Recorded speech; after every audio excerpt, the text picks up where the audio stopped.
Hello, hello. Welcome to the 5TalentsPodcast. I'm your host, Abel Pacheco. I interview the top commercial real estate investors and industry experts so you can learn from their experiences. So if you're an investor, a high W-2 earner, or real estate or tech sales professional that wants to invest in real estate without having to manage properties or leave your day job, then this podcast is for you. Or if you're already investing in real estate, but you're doing it part-time and you want to become a full-time multifamily or full-time commercial real estate investor, this podcast is for you too. You're going to learn a ton. You will learn from real-life multifamily investors and other professionals in the industry. They're going to share their blueprints for success, and I'm super excited that you're here. So I hope you enjoy the show.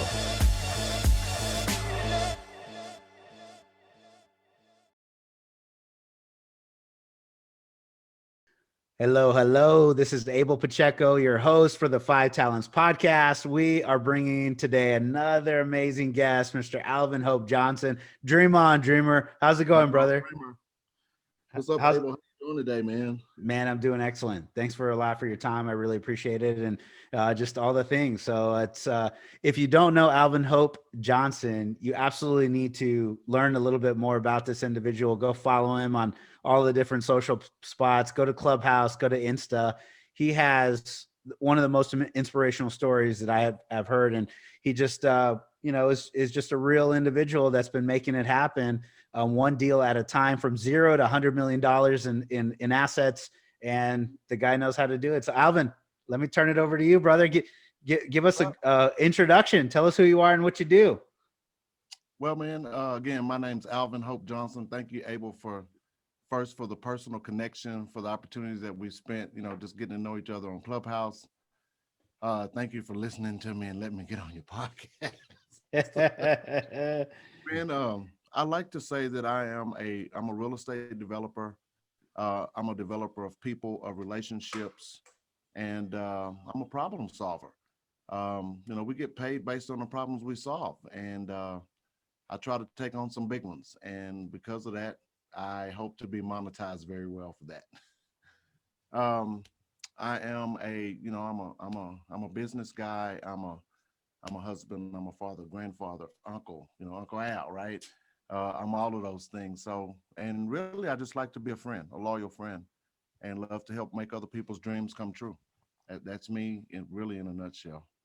Yeah, I love it. I'm excited for this conversation, Alvin, because I've learned a lot from you already. You give freely of your information, and you've done some amazing things. So um, I, I want to ask about you personally, but before we do that, since this is a real estate show, give us a real quick high level picture, like your experience in real estate, like either hundreds of millions of dollars. I just threw 100 million out there because I know it's there, but how many of those deals is it 5, 10, 20? Are they commercial, multifamily? Are they development? Just a high level, and we'll get back into it, but I want everybody to get an idea of where you're at there. So we've got a 110 unit deal today. Um, that's worth 7 million. We paid $1.2 million for it. Mhm. We've got a 330, 110 and 330. They're right next to each other. That deal's worth 30 million. Mhm. We paid 6 million for it, 6.4 million for it. We've got another 450 unit deal. That deal's worth 38 million. We paid 5 million for it. Um, Another deal that we just got under contract or we just sold, finished up a contract, was 230 units. We paid 1.6 million for it. Value of it was 15 million. Um, we got a raw land development deal that I paid 2.1 million for it. Our contract on it right now, just selling the dirt, is 13 million. Had we not put it under contract, that deal total value would have been about 75 million because we were going to build all the homes. We've got another deal in Princeton, Texas, that I just talked to the broker about today that we're about to do. That deal's 33 million on 200 units, but it's already platted for 400 units. So you can double that. That'll be 68 million on those. We got another 73-acre deal in Fort Worth that we're working on right now. It's 2.8 million. Yeah. Uh, we'll develop it out, and I don't even know what the value of that one's going to be. So right now today in multifamily assets, right at 100. It was closer to 125 until Yeah. we just sold That's one. just nutty, Alvin. That's just nutty. Okay, so let me. It's just I coming and coming now. I wanted you to say this because if you don't have a pen and a piece of paper out, like this is the time to do it. And if you are in the car or running or something, when you're in you're listening to this in the podcast at the actual uh, publication of that, when you get back into the house, you get a pen and a piece of paper and rewind this one. So this is so much, insight to know. Those numbers that you gave us were, large millions of dollars, but the purchase price that you mentioned was amazing, adding the number of doors. So before we get into too much of the real estate, like just just tell me like how did you grow up? Were you $100 million guy growing up? I'm assuming no, but yeah, how did you grow up, man? What type of person, individual, you and your family? And I just want to know about you. Well, those are some good questions. Man, I grew up a first 11 years of my life. My parents were together. They were both educators, school teachers. My dad's mom was a principal at an elementary school. All of their immediate family were teachers. So, I grew up around a whole lot of smart people. And when it's so funny, Abel, because they come home from school and tell me to go in the room and shut up because they've been dealing with kids all day. So then after my dad left home, man, it was hand to mouth. My mom sat me down. I was 12 years old. She showed me how much money she made. It was like $1,100 a month. And that was at the beginning of the month on the first. And I realized real quick that I needed a job because mom wasn't going to make it. Uh, and she showed me some principles that I live by today. And if we get to it, I'll tell you about that. But so I grew up, man. I grew up with an older brother, 8 years older than me. So we got a relationship today. But I was almost an only kid from a broken home that got molested at 9 years old by a family friend. And I thought it was a middle class neighborhood. And then when we moved, we went down from the top of the middle class or middle of the middle class to maybe the top of the bottom end. I don't know, but so it wasn't illustrious. I can say that. Yeah, man. Whatever, just some hardships. I mean, right off the bat, and Yeah. to get through, and from your obvious the end run, you can say, "Oh, wow, what a success you have become." So many different obstacles and challenges you've had to overcome at this point, man. Tell us a little bit about the mindset. Like, how did you actually pivot from who you are as a younger one to, man, who you are today? Wow, man, it's been a lot of hard self work in that, and most of that's happened probably in the last 10 or 15 years when I realized, you don't know what you don't know when you don't know it. And I'll tell you, the mindset, Abel, came from my son was 3 years old, and I had been a millionaire before he was born, and by the time he was 3, we were broke. So I was 24, 25 years old, broke, had been, again, very well, didn't know what I didn't know. And on his third birthday, I tried to kill myself, like 38 to the head twice. The gun didn't go off, and took a bottle of nitroglycerin pills, and woke up 10 days later and said, boy, you were a freaking loser. You couldn't even kill yourself. So from that low, the mindset has been that I can't fail because I couldn't even quit. So because I knew that, it didn't make it any easier, but I couldn't quit. So there have been so many days and so many times where I just wanted to go bury my freaking head in the sand.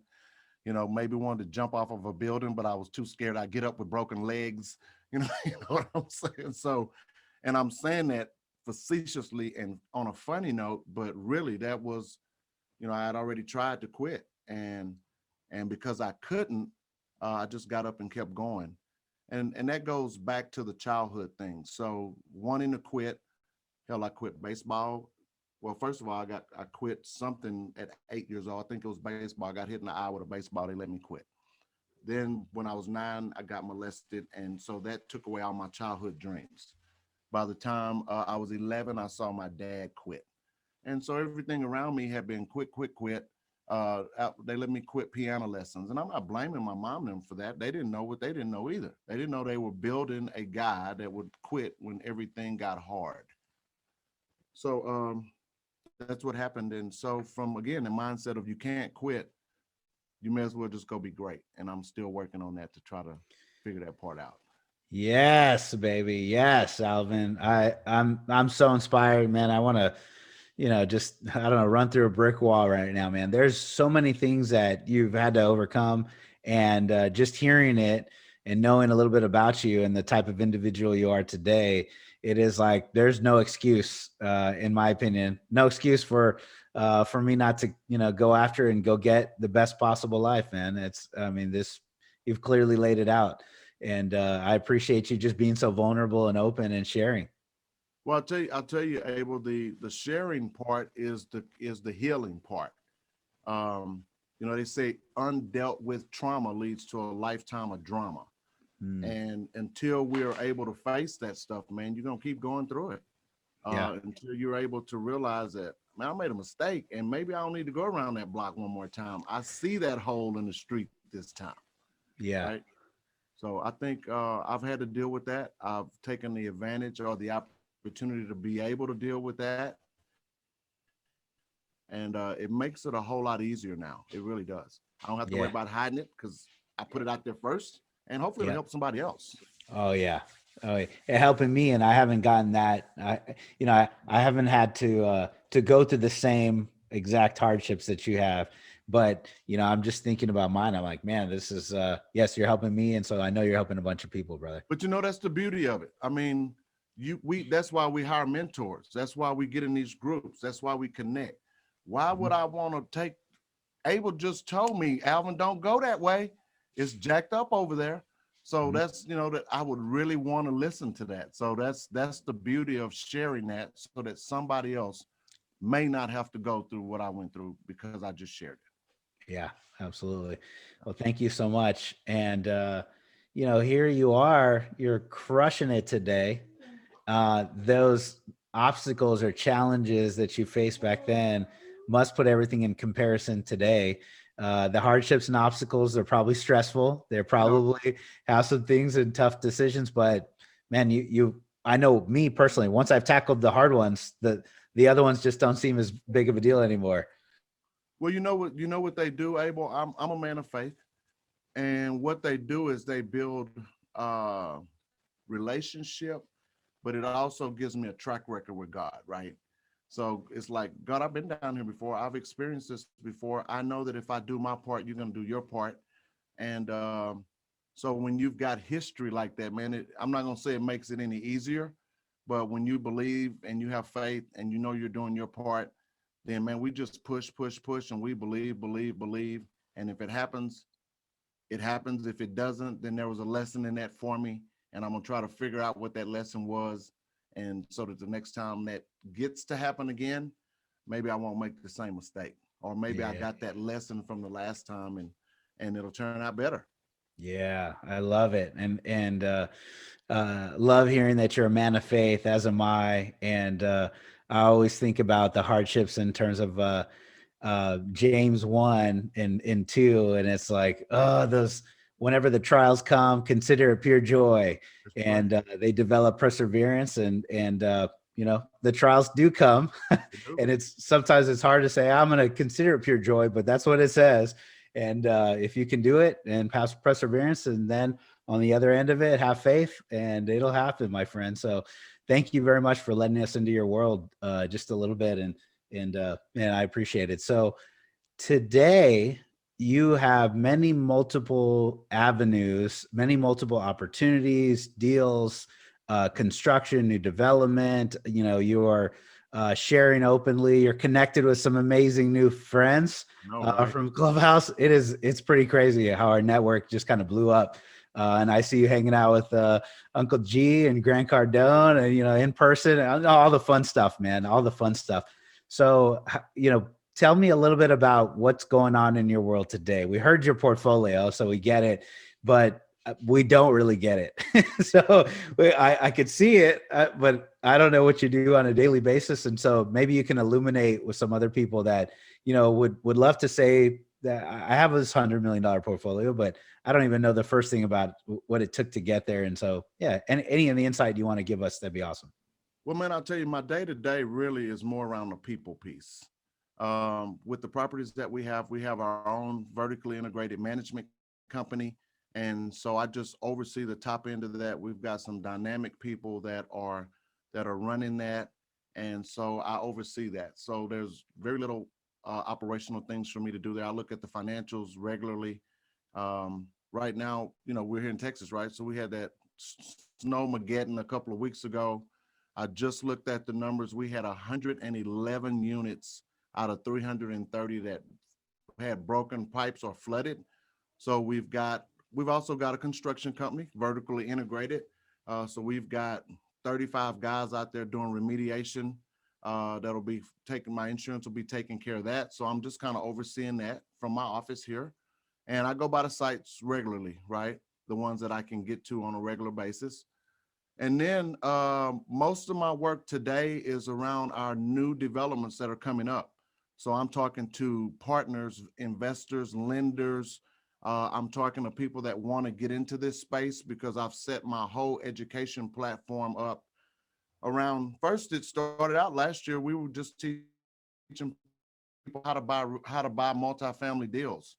And I saw so many people, not just my students, but other people's students go through the process of going, okay, man, I done spent 30,000, 50,000, and now I can't find a deal to buy, or I can't move any further.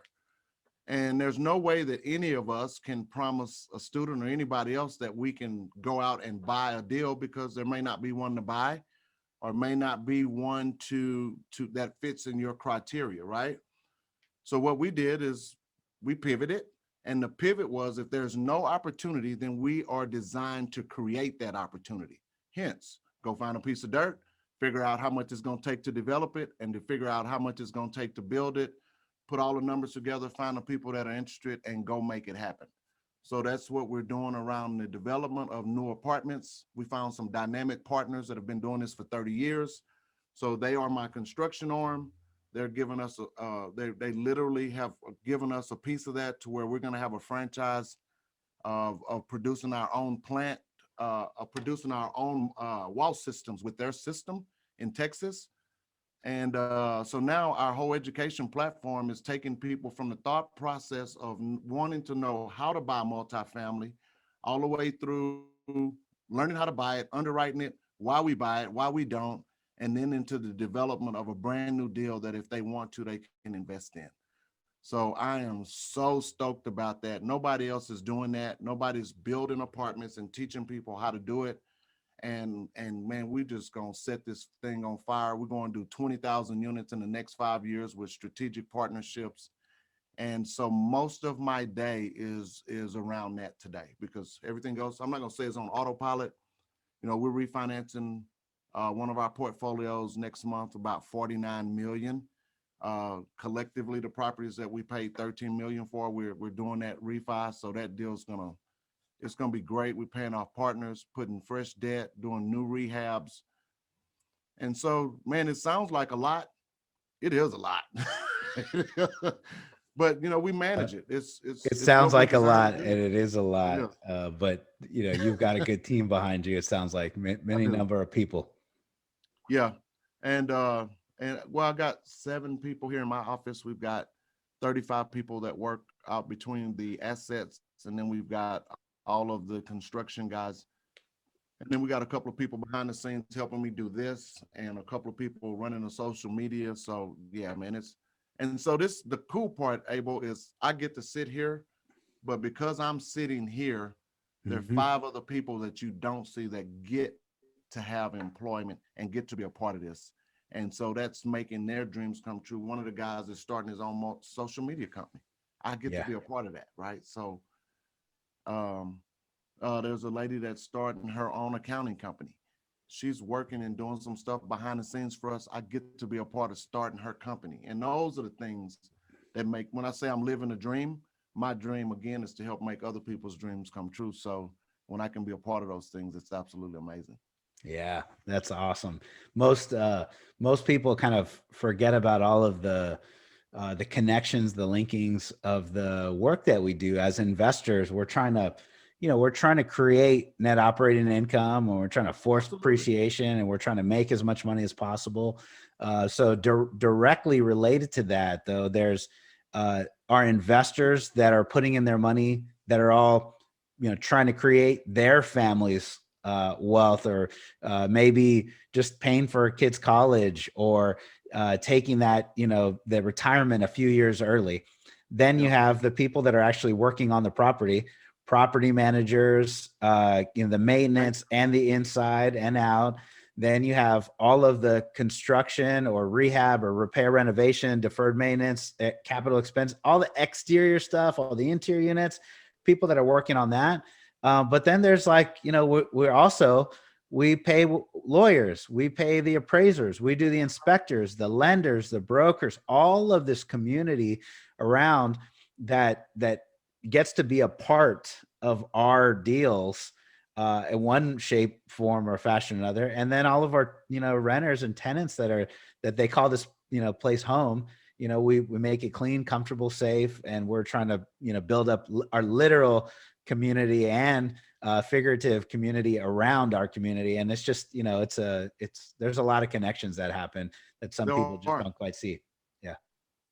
That's good. Well, it's good to see, man. So tell me, amazing things. You love this, right? Yeah. So this is something that you absolutely love.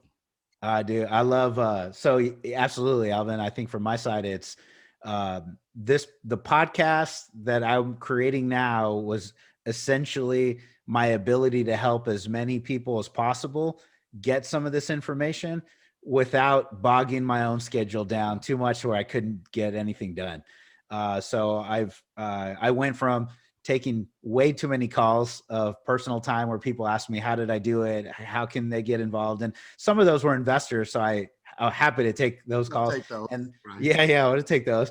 And then sometimes on the other side, it's, I don't have any money, but I want to get to where you're at. And that part of it was, well, let me start a podcast because I've got a lot of people that have had a lot of success, and my network is starting to grow.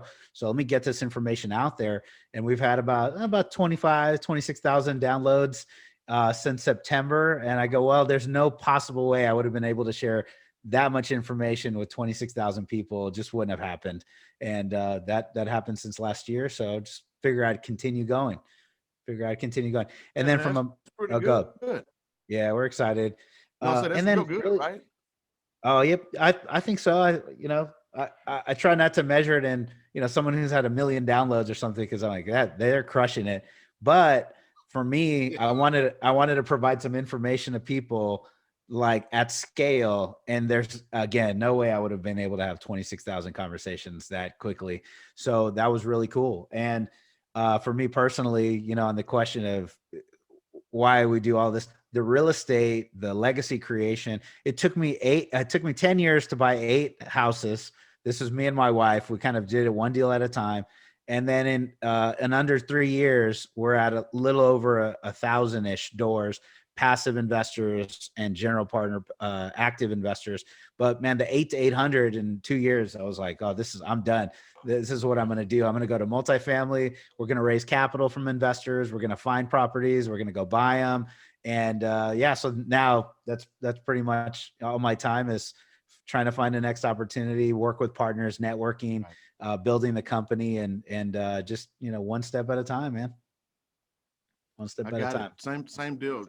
Almost too big to be small and too small to be big. We're starting to grow, so I'm excited on that stuff. But a lot of people's lives are going to be changed from their financial freedom, whether they're working directly with us, for us, with us, or investing with us. I think one way or the other, it's going to be awesome. So, hello. You're listening to the 5 Talents Podcast. I'm your host, Abel Pacheco. If you're enjoying this podcast, then I know you're serious about achieving financial freedom. Are you ready to create your own path through multifamily investing for yourself and your family? Then I know you're going to appreciate our Investor's Guide to Multifamily Investing. It's titled Tackling Commercial Real Estate the Easy Way. We use this guide to invest ourselves in $93 million worth of real estate. So we're going to show you the basic mechanics of multifamily syndications and how to evaluate your next passive investment opportunity. So the best part, if you've subscribed to our podcast now, leave us a review and a rating. I'm going to give you a free copy of our ebook. So please take a moment to do that now. Once you've done that, go to 5tcre.com/ebook, 5tcre.com/ebook. Make sure to let us know you left a review and we're going to send you a free copy. So thank you so much for subscribing to the 5 Talents Podcast. We really appreciate it.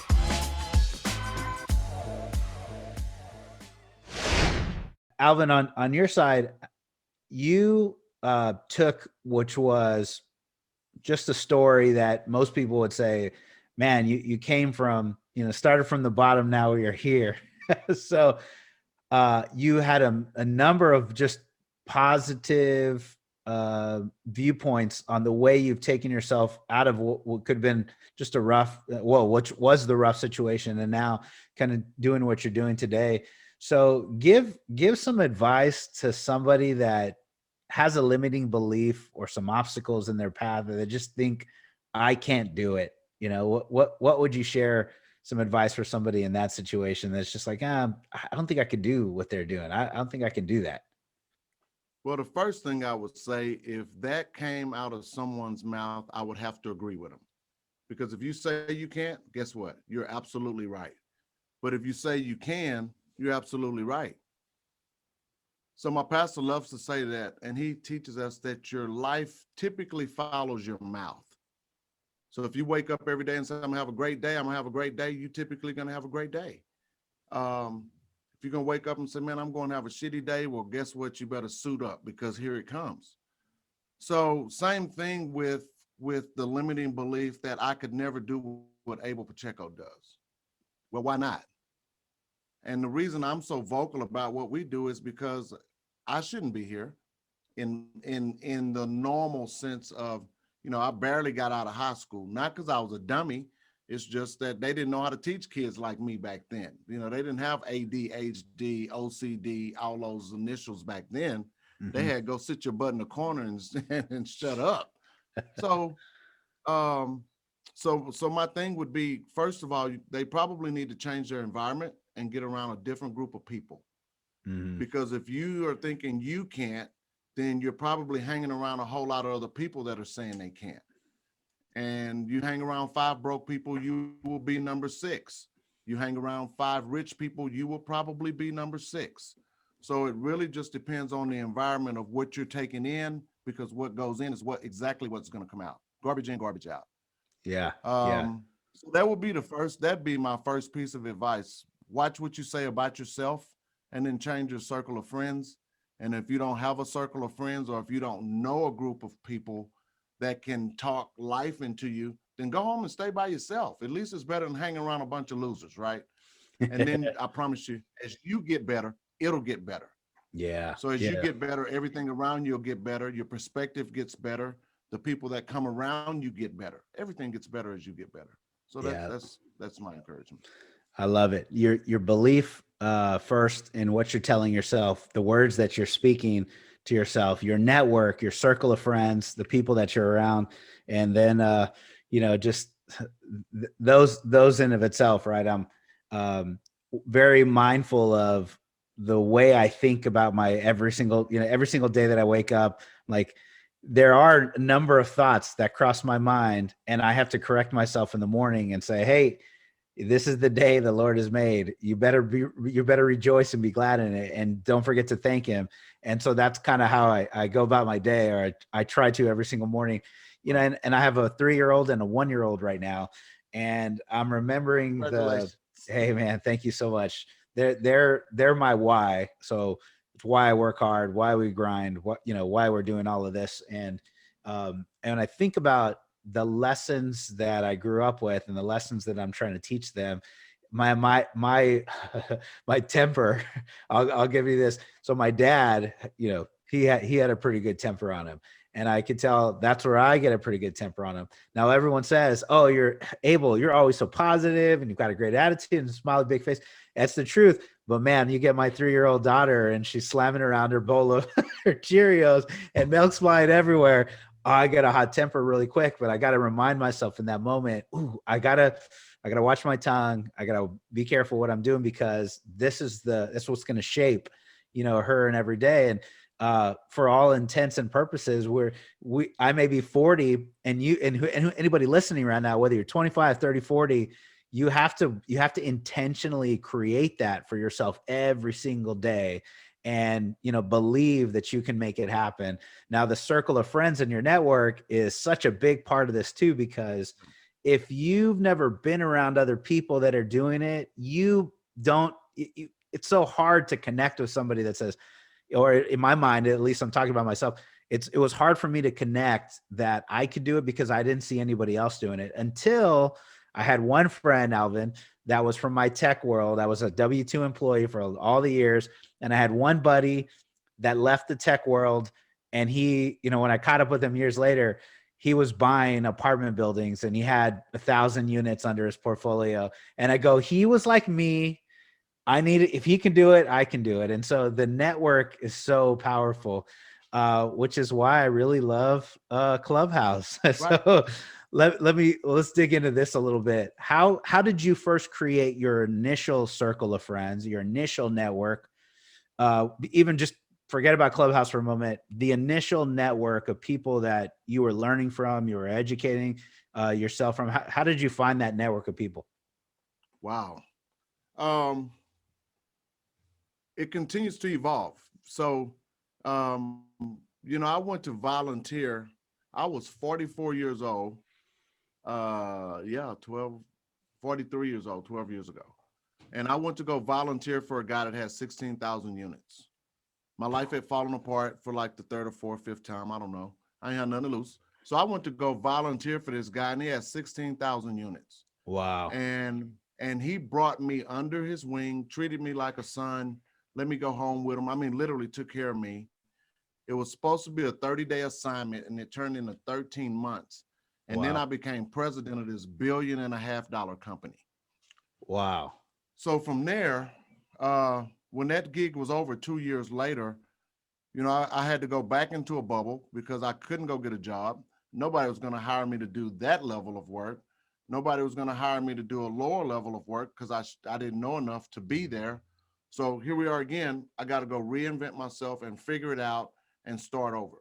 So in that start over process, man, my first part of that circle, after guys may not even be around other than my 2 investors, I picked up the phone and called a mortgage broker friend of mine and told him I had a deal and I needed money fast, and it was a great deal. Man, I saw about 100 guys at that deal flying into this little bitty city to see if they wanted to invest with me. Yeah. And none of them did, but I made some great friends out of that. Yeah, So yeah. again, it's who you connected to, right? So, and that's how it started. One phone call led to 100 phone calls, and then so I still have 5 or 6 people out of that group, and then I continuously put myself in rooms like 10X, like Apex. I'm part of Ryan Stewman's Apex executive group. There's 100 people in there of entrepreneurs that are just killing it in their own fields. But when you get around a group of lions, you're going to be a lion. I mean, when you're learning from people that are dealing with people and business issues, you're going to learn from them. And it really is just the rooms that we choose to go into. And I continue to try to improve my network by getting into those rooms. A lot of those rooms cost a lot of money because we're paying for access. And I don't know if that answered your question, but that's pretty much it. It definitely helps. It definitely helps illuminate some of this stuff, because if you've never been in one of those rooms before, you don't even know how to get there, right? And I, like Alvin, I joined 4 to 5 different coaching, education, real estate seminar groups. We traveled all over the country to go be in all kinds of rooms and be around other people doing big things Then, today I'm in 3 masterminds as well, Kingdom REI, a local one, and Apartment Educators. And, just in that you get to work with, hang out with, talk with, learn from, be around, get pushed by, however you want to look, accountability, all the different things. And I paid for every one of those groups. And you're paying, That's like right. Alvin says, you're paying for access, right? That's kind of what I ended up doing. Now, I had an occasional mentor or two that I learned from that were really great people, usually in the professional side. But even those mentors, they taught me leadership lessons, but maybe didn't show me how to, create the first million and then turn a million into 2 and 2 to 4 and 4 to 8. And then, in transparency, we've created the 1, but now I feel like I have the blueprint to create number 2 and go 2 to 4 and 4 to 8. And so I'm excited, and obviously doing it in a much shorter time period than it took me to create the 1. So it's like that, that's how we created the network. That's how I did it too. I did the exact same thing you did.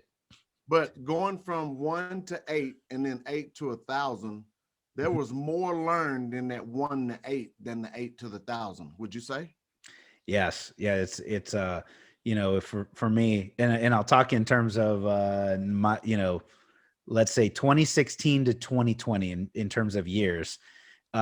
It took me all the time to go from the 1 to 8, even on the small ones, leases, managing, comps, analysis, lenders, loans, saving money, because it was my money back then. I didn't raise any capital back then. I just didn't even think I could do that. I don't even know it. Right. So anyways, you learn all that stuff. And then from the, once I went from 8 to like my first 100 unit deal, I think it was more of a mental lesson. Oh, you can sign on a $7 million loan with a few people and we get to put good plan together. And now I'm in the first one. I'm like, okay, great. And then it was a $26 million hoop, 260 doors. And then, I'm just kind of creating indoors, and my net worth also expanded, 4X in a short period of time. And now I'm like, okay, cool. Now let's go from 1 million to 2. So I learned a lot in that first part, and I'm excited for the next session.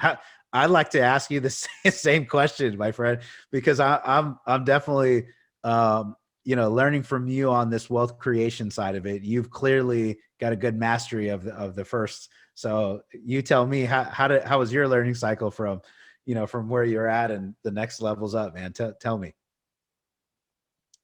I think, Abel, I had a lot of background in mortgages before this. Yep. So I understood the finance piece, right? Yep. What I have learned more in the last 10 years is about relationships and people, and learning, how people want to deploy their money and what they want for their money and why people are investing, period. So it's a constant learning cycle that we're in.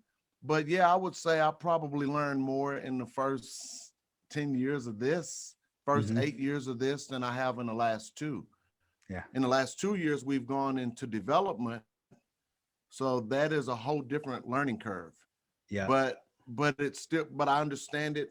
I understood the construction piece. So it's just a few more acronyms and a few more numbers before you get to the apartment numbers. So yeah, that's awesome. But yeah. Well, thank you, brother. Thanks for sharing. Okay. So we're pretty much, man, the time flew too quickly. I'm at our hour, and I don't know if you have a hard stop. I don't have a hard stop, but if you do, okay. I got a hard stop at about 4:30. Okay, we'll get a few more minutes in. So Okay. This is awesome. I'm very happy that my schedule worked out good. So for you, and today, switching over from how you got there, that gives us at least a little bit of picture. Illuminates the path, which is your network. You learn from. You went and did. You started making those phone calls that led you to 100. Now that deal didn't happen, which what was, I guess, not even the best part of it. Best part is you talked to 100 people, and out of those 100, those are some of the people you did your next deal, and it continues happening from that. Now I found you and met you on Clubhouse, which before December I was not on, and I am so grateful because I feel like my network's expanded very rapidly here in the last few months. It was some very, influential people like yourself and others. And anyways, tell us about your experience networking on Clubhouse, man. Tell me about some of this goodness. Man, I joined December 1st.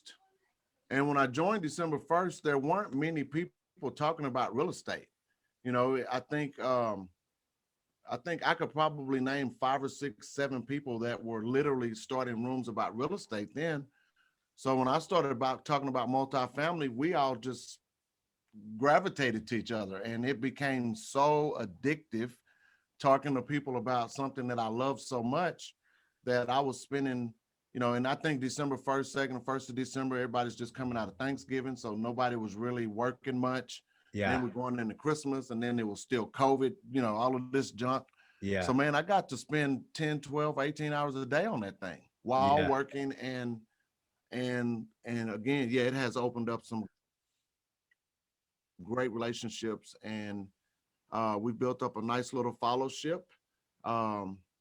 I'm amazed that I've had that many people that like to hear me talk or that don't mind listening to me, because I think I'm rough around the edges sometimes, but it's mainly because I'm short on excuses. Oh, well, it's raining outside, man. So what? Oh, I'm scared. Do it anyway. So. Which is, it's really the truth. It's like, I'm a little worried. Well, yeah, I'm a little worried too, but we're still making offers. Yeah. That's right. I love it, man. And so if you're not on Clubhouse, reach out to Alvin or myself, and I don't know if somebody will give you an invite, one or the Absolutely. other, and figure it out and put it on your Insta and your Facebook. I need an invite, and do it now. It's a tremendous opportunity to network with people. I don't know if I would have ever met you, my brother, and I'm very blessed to have you. Yeah. Well, me too, Abel. Thank you, man. And I've got, this is live somewhere right now. I've got 8, 9, 10 invites that I don't mind passing out and sharing. They keep dumping them in our box, I guess, because we're on there so much. Yeah, for sure. Well, that's awesome. Well, so Alvin, before we go, I would be remiss if I didn't tell people how to reach you. So for anybody that wants to get into your world, like, who do you want to go reach out to you? And then what's the best avenue for them to connect? The best avenue to connect is my website, alvinhopejohnson.com. That's the best. And then Instagram will probably be second, and it's Alvin Hope Johnson there as well. The people that I would love to connect with, Abel, are people that are interested in learning more about becoming an owner-operator of multifamily apartments, either through being a student of such or because they are accredited investors and they want to invest in some new development deals. So those are my ideal candidates. We also have a mastermind that we started just this week, part of the Multifamily Monopoly, which is our education company. So that mastermind, I don't know how big it's going to get, but my goal there is to take that don't know what part of real estate they want to be in, and really it's a real estate mastermind, but it's more of a mastery. I want people to be their highest and best version of themselves, and when they can do that, and then they think they have an interest in real estate, then it's going to be really easy to figure out. So that's what that mastermind's about. So again, alvinhopejohnson.com or Alvin Hope Johnson on IG. Those are the best 2 vehicles. Yeah, that sounds great. That sounds awesome. Thanks for giving me that and a few extra minutes, right? A couple of questions that I wanted to, learn from you as well is, and probably other people are thinking, well, shoot, you mentioned those numbers at the beginning, 15 million, you paid 2, 8 million, you paid 1. What, I don't know the exact numbers. Where did you find these deals at? How did you find these opportunities? What in the world? Those are some great buys. They were, and I can tell you those happened between 2010, 11 through 2015. Yeah. If I would have had $200 million back then, you wouldn't be talking to me today. I'm sorry. You just, nothing personal. I just wouldn't be visible. Yeah. Different individual. Absolutely. Those, we just can't find them. And I can tell you, man, in 2010 and 11, the brokers thought I was either going to be, they said, Alvin, we're gonna look up in 5 or 6 years and we're gonna say, where's Alvin? Because either it busted and imploded, or because it worked and we're gonna think you're a genius. Yeah. Well, I didn't have enough money for them to think I'm a genius, but it worked. Yeah. Because again, if I'd have known what I knew, we all say that, but literally, I look at deals today that are selling for 90,000 a unit that I could have paid 28,000 for Yeah. just 5 Yeah. years ago. So on this So I'm note, gonna tell you the next thing. So now yeah, we're yeah, please, developing, please, right? please go ahead. We're starting new developments, and right now everybody is buying a deal, putting a little lipstick on it, leaving a little room for the rents to go up, and selling it to the next guy. And man, now we're at over 110,000 for stuff that's built in the 80s. And so we're backing up and starting to build brand new stuff. And in 5 years, I'm gonna look like I was a genius. Take my word for it. The development, I love it.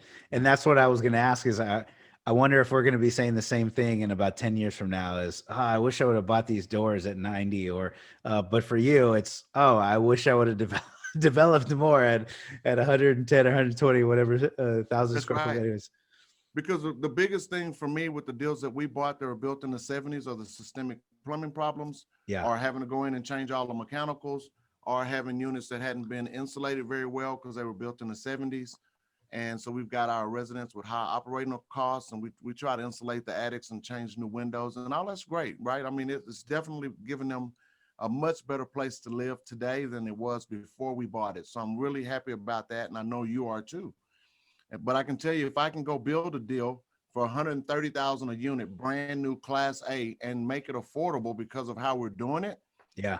I'd much rather do that than pay 110 for one and still got to go spend 10,000 to get it up. All And right. we figured out a way to do that, and I want you to be a part of it with us. I love it. I love it. Well, thank you so much, Alvin. Yeah. Hey, is there, before we go, is there anything else we didn't touch on today that you wanted to, either bring up, bring some exposure to, anything you were hoping I asked, we didn't get to, just anything and please take as much time as you have. No, man, you've given me the latitude to say everything. I will say that, I know this is live now. By the time it comes out, our event will be over. But we've got this deal going on in Arlington, Texas, March 26th and 27th, Clubhouse Live, the first live event to come out of Clubhouse, where people are getting together in person.